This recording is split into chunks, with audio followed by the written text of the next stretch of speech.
Umakyat na po sa 10 ang nasawi dahil sa lindol sa Taiwan. 3 Pilipino naman ang kabilang sa mahigit 1,000 sugatan. Pwedeng magsilbing sulyap sa The Big One ng Pilipinas ang epekto ng magnitude 7.2 na lindol sa Taiwan. Mas matindi pa nga ang inaasahang lakas na aabot sa magnitude 8 o higit pa, ayon po yan sa FIVO. Tumama ang isang lindol sa Taiwan nitong umaga ng Miyerkules. Sa sobrang lakas ng lindol, marami ang nasawi at nagbanta pa ng isang nakakatakot na tsunami. Gaano kalakas ang pinsala ng lindol na ito? Ilan na ang mga nasawi? At bakit tila suki na ang Taiwan sa mga matitinding kalamidad tulad ng lindol at tsunami? Yan ang ating aalamin.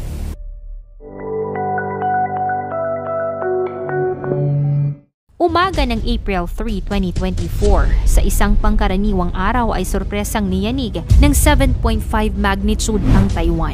Sa sobrang lakas nito, nasa 9 na katao ang kumpirmadong nasawi habang mahigit 880 naman ang nasugatan sa pagtama ng napakalakas na lindol sa Taiwan na itinuturing na pinakamapaminsalang lindol na tumama sa naturang teritoryo sa nakalipas na 25 years o mula noong 1999. Ang naturang lindol na nangyari ay ang pinakamalakas na tumama sa isla ng Taiwan mula noong 1999 nang mangyari ang 7.6 magnitude na lindol na kumitil sa buhay ng 2,400 katao at nagpatumba ng 50,000 gusali. Ayon sa gobyerno ng Taiwan, ang mga nasawi ay mula sa mabundok at hindi gaanong matao na eastern country ng Hualien na epesentro ng pagyanig. Iniulat din na merong 26 na mga gusali ang gumuho kung saan mahigit kalahati sa mga ito ay nasa Hualien at may 20 katao ang pinangangambahang nakulong sa mga guho na trap at nagpapatuloy pa rin ang ginagawang mga rescue operation. Nag-issue na rin ang Taiwan ng tsunami warning, subalit wala namang naitalang pinsala sa posibleng tsunami.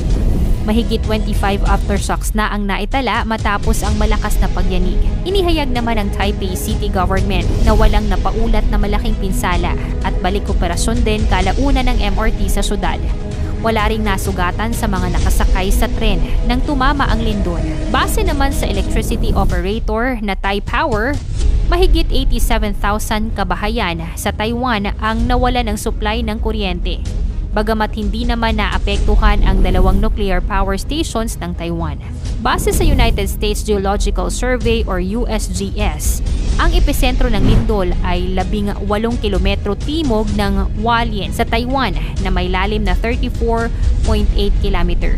Kaugnay nito, nag-issue na ang karatig na bansa ng Taiwan ng tsunami warning kabilang na ang Japan at Pilipinas. Pinayuhan ng Japan Meteorological Agency ang mga residente na naninirahan sa mga lugar sa Okinawa Island, Miyakojima Island at Yaeyama Island na agad na lumikas at ibinabala ang malalaking alon na aabot sa 3 metro ang taas. Samantala, dito naman sa Pilipinas ay itinaas naman ng PHIVOX ang tsunami warning sa mga coastal area na nakaharap sa Pacific Ocean kabilang ang Batanes Group of Islands, Cagayan, Ilocos Norte at Isabela matapos ang tumamang lindol. Sa footage ng Taiwan television stations, makikita rin ang mga gusali na nakatagilid, bunga ng pagtama ng lindol dakong 8 AM.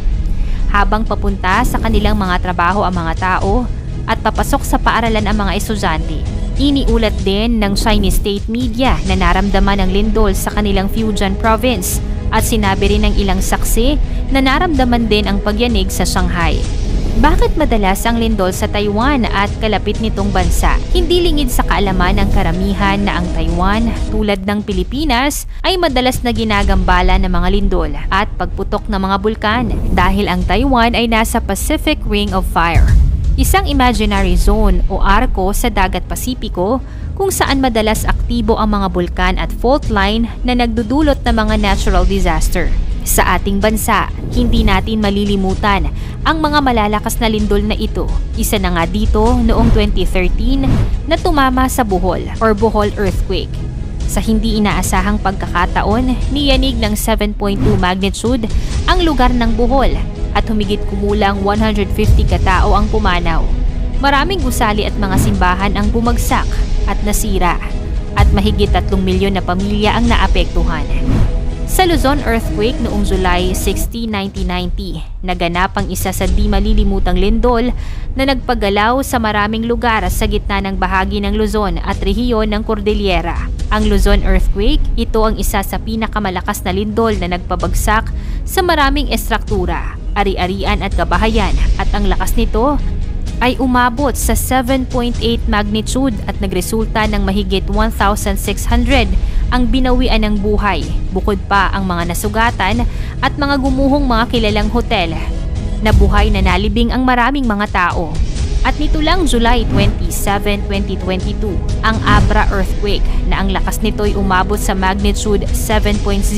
Sa lakas ng pagyanig, naramdaman ito sa Metro Manila. 4 ang nasawi, 6 na po naman ang nasugatan at nagdulot ng pagkasira sa mga estruktura at pagguho ng mga establishmento. At ang Moro Gulf earthquake noong 1976.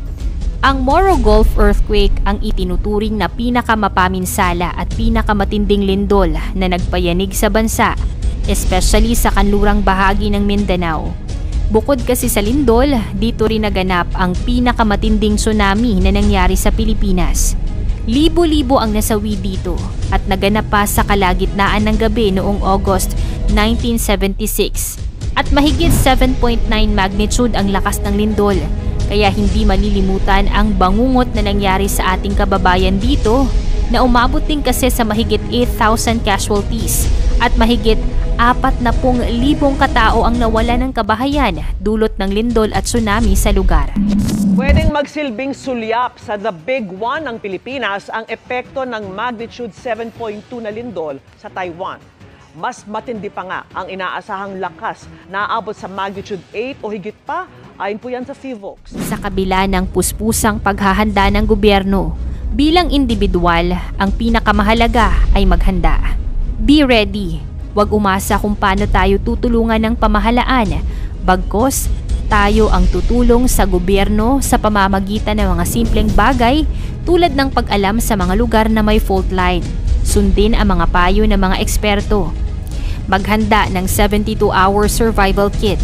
Laging manood ng balita sa TV, sa radyo at nababasa sa mga pahayagan o kahit sa internet na may kaugnayan sa paghahanda.